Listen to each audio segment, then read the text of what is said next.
The album is called 10, obviously, because it's your 10th album. So is that mark a special occasion, make it special for you in some way? Well, I don't know. 10's a big number for albums as far as I'm concerned. You know, I can't believe it's been 10. But I usually always name my album with something that's in the album, like a phrase or a whatever. And I don't think the word 10 is in the album, but it's the 10th album. And I always felt like, God, this thing's a 10 compared to my other one. So it just kind of like, you know, it just hit. Cool. It saved me from having to search through my phrases and find a name. There you go. All right. And then the trend these days is name it after your age, like Adele does with her albums. You know, there's 21 and 30. And then I saw this morning, I interviewed a guy, his album was called 89 because he was indeed 89 years old. Well, I guess I can act 10 years old. So, you know. Maybe. All right.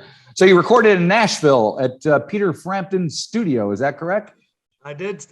Yeah. It's quite a pinch me moment just to hear you even say that, but yes. So is Peter like, you know, serving coffee and stuff? And is he like waiting at the door or what? Did it, you know, during the midst of COVID. So Peter has an immune disorder that I'm not familiar with, and I might even be saying that wrong. Right. But he kind of stayed, you know, out of the studio, and he was gracious enough to let us use the studio and everything in it, and including the offer of using his guitars or his amps. And oh, cool. You know, it was a guitar player's dream to just be in that situation, you know, just to see the things that were in there. And it's just a very special thing for me, the whole experience, for sure. You weren't tempted to throw a little vocoder on there like he did in Show Me the Way or something? No.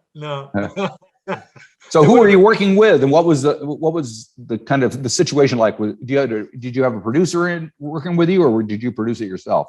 No. So that's really the big story is the producer's name is Chuck Ainley. Yep. And if you look him up, he's done everything from George Strait's, all his hits, you know, Dire Straits, the original albums, Taylor Swift, Miranda Lambert, the Chicks. I mean, on and on and on. Chuck goes. And I mean, he's won multi Grammys and CMA awards and all. You know, Chuck is he's literally like Nashville royalty. Right. And kind of the odd thing for me was, well, a beneficial thing for me is I don't think I would have ever been able to get Chuck to do the album with me if it wasn't for COVID. I caught him at a time where everybody was kind of slow. Yep. And I had met him a few years previous, and he came to see me play actually in Nashville. And he said, if you ever want to do an album, you let me know. And I waited until I kind of felt like I had some songs that I thought were worthy of Nashville and the whole process. But I had no idea what I was walking into with Chuck, because he brings us to Phoenix Studio, which is Peter Frampton's studio.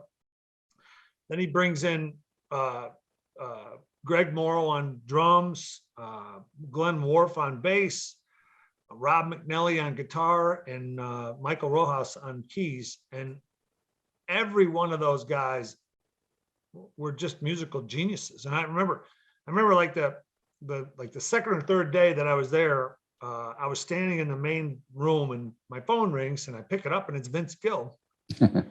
And we're talking for a minute, and I said to Vince, I said, Vince, I'm standing in Peter Frampton's studio right now, and I'm looking at his Gibson that he used on Humble Pie.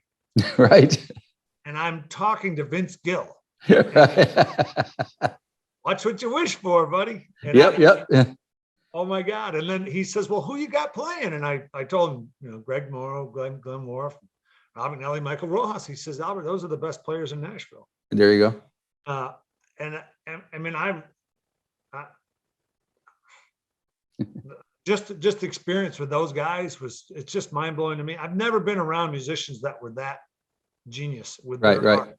The next thing you know, you got Vince singing on a song with you. Well, it's a last call for alcohol. It's time to get yourself out of here. I'll get yourself up off of that stool and finish finish up your beer. You don't have to go home, but you can't stay here, so start heading out that door. 'Cause it's a last call for alcohol, we ain't serving you no more. Yeah. Next thing I know, Vince is on a song. I mean, the whole thing was just magical. Yep. And I'm a little anxious about it because we finished that last December. Right. You know, not this last December, the year before. Oh, the previous December. Ah, So I've been sitting on this for a long time, waiting for this to right. finally get out. And here I am a few days away from it. And I think it'll almost be like a blessing for me. Just like, okay, I can move on now. It's kind of like I give the analogy of smashing a wine bottle against the ship and letting Right. it float in the harbor. And if it Off you go. floats, it's got its own life, and hopefully it'll take on its own life. But So let's get in and talk about the record a little bit. See All right. what you got on there. It opens up with a tune called Need Somebody, which was the first single. I want somebody. I need somebody. I gotta have somebody. Somebody to love. The sound of the album is a mix of blues and rock and country. So, and this one is definitely more rockin', would you say? yeah, it's definitely my rock side. You know, I'm people always ask me what I play, and it's always like kind of rock and blues, but I'm more of like I really kind of let everybody see what I do on this album, and that's what's kind of cool about it for me too. I'm afraid to release like that. I've been a country bumpkin my whole life, but when in Rome, do like the Romans. And I was in Nashville, and I had this side of me that I wanted to like explore. And this song, I can't remember when we cut this song, but it wasn't one of the first songs, but the other, I think Sounds Like the Road was the first song we cut. And I was nervous with all these guys, and I remember Glenn saying after we cut the track, he said, if I was walking down the street and I heard a band playing music in somewhere like that, he said, I'd smash windows out to get in there and hear that. It's like, okay. But yeah, Need Somebody's definitely probably one of the most rockers on the whole album, as far as it reminds me of kind of that 70s, like almost that big stadium sounding guitar, even though I don't have really a stadium sounding guitar, but it could go over if Gotcha. Yep. Very cool. And everybody needs somebody to love. You have a pretty big, on some tunes, it gets kind of funky. There's horns, big brassy, like there's Alive and Breathing, I think is pretty full on in that respect. Tell me about making that one. Well, I got good news for you. You're alive and you're breathing. All the rest is a piece of cake. You need to stop walking around with your chin to the ground. Put a smile on your face. Yeah, so Chuck was the one that decided we probably want to put horns on there. We had talked about it in the beginning, and I was like, I want you to, whatever you think, Chuck, you let me know if you think that we need something. And when I first got there, he said, we're going to find a song for a steel guitar.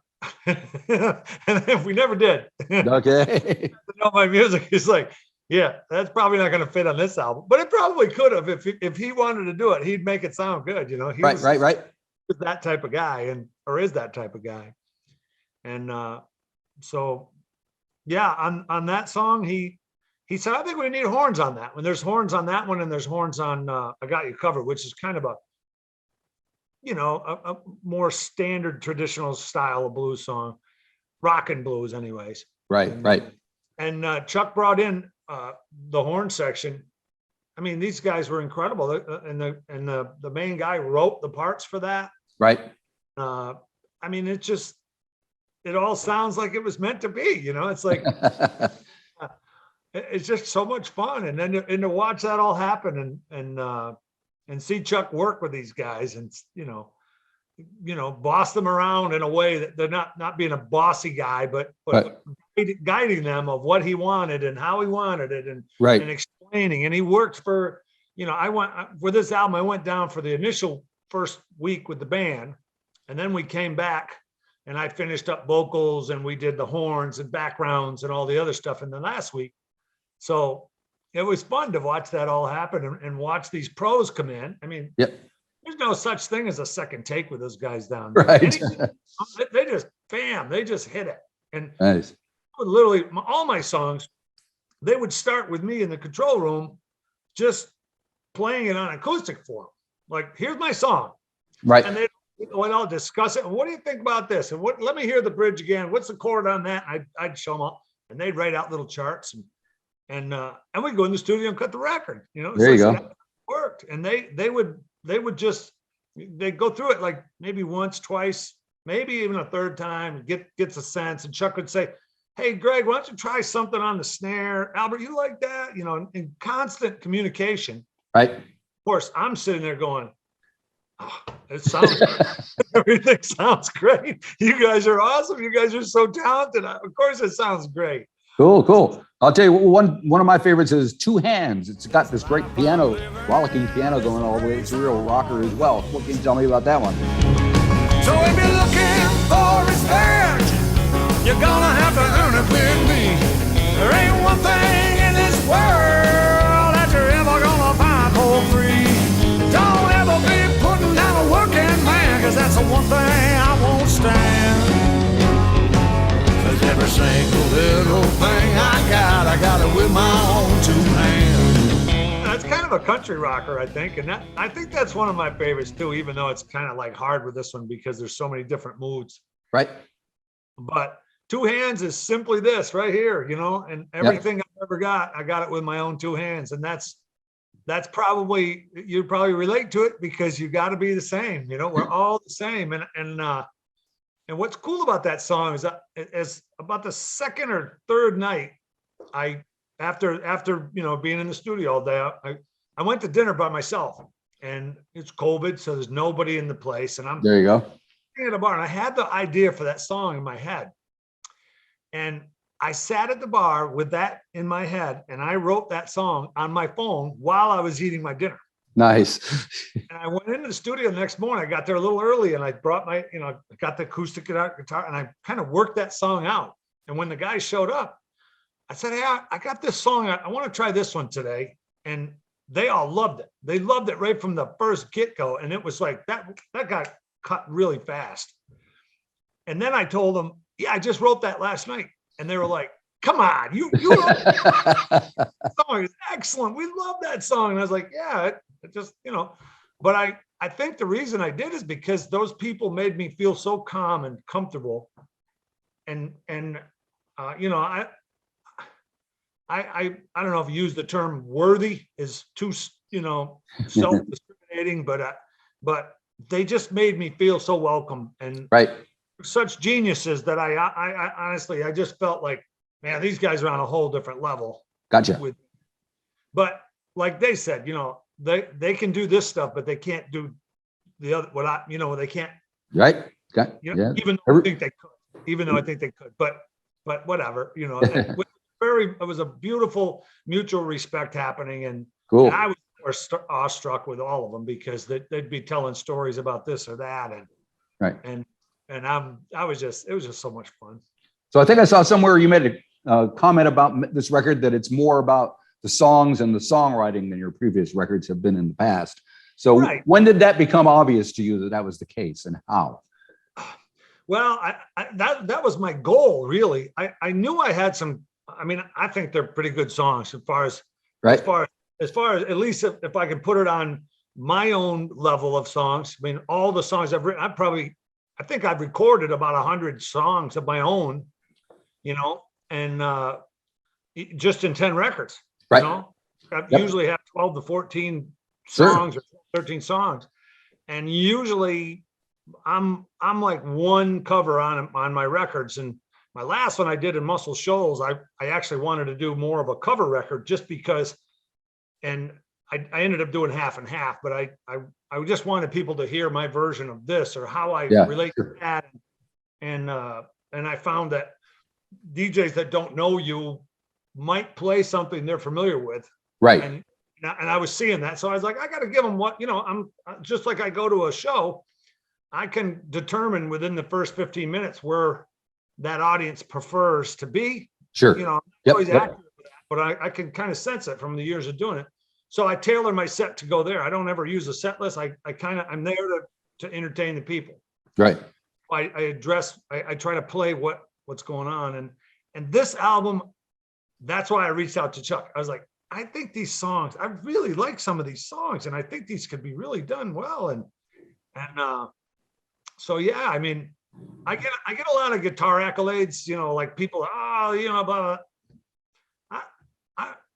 I have no desire to be the greatest guitar player. No, I mean, you know, if you think for a second you're the greatest guitar player in the world, just go to Nashville and, you know, Right. walk the first 3 bars, you know, Yeah.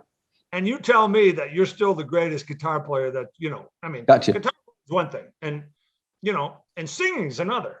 And, Right. and it's rare that a guitarist can play and sing.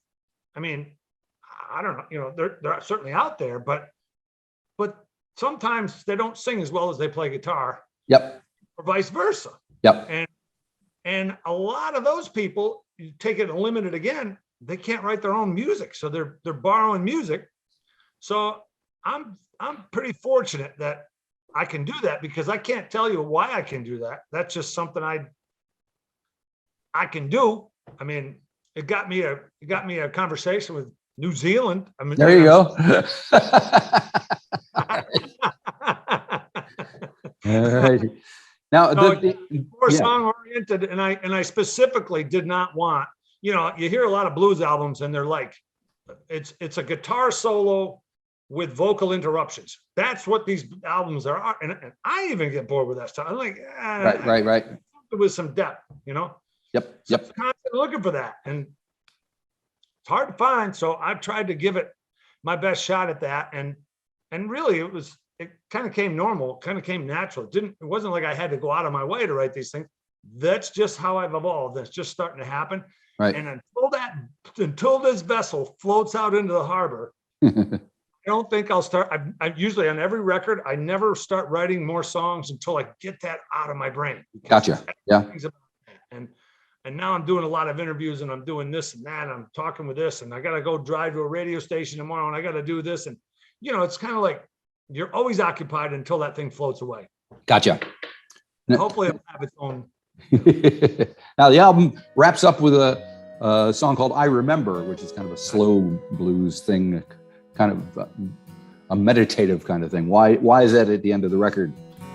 I remember being 5 years old, playing outside in my backyard.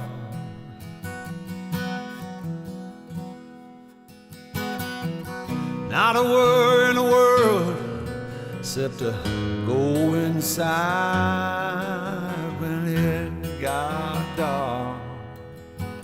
I don't know why it ended up at the end, other than Chuck thought it was a nice way to end the record. Right.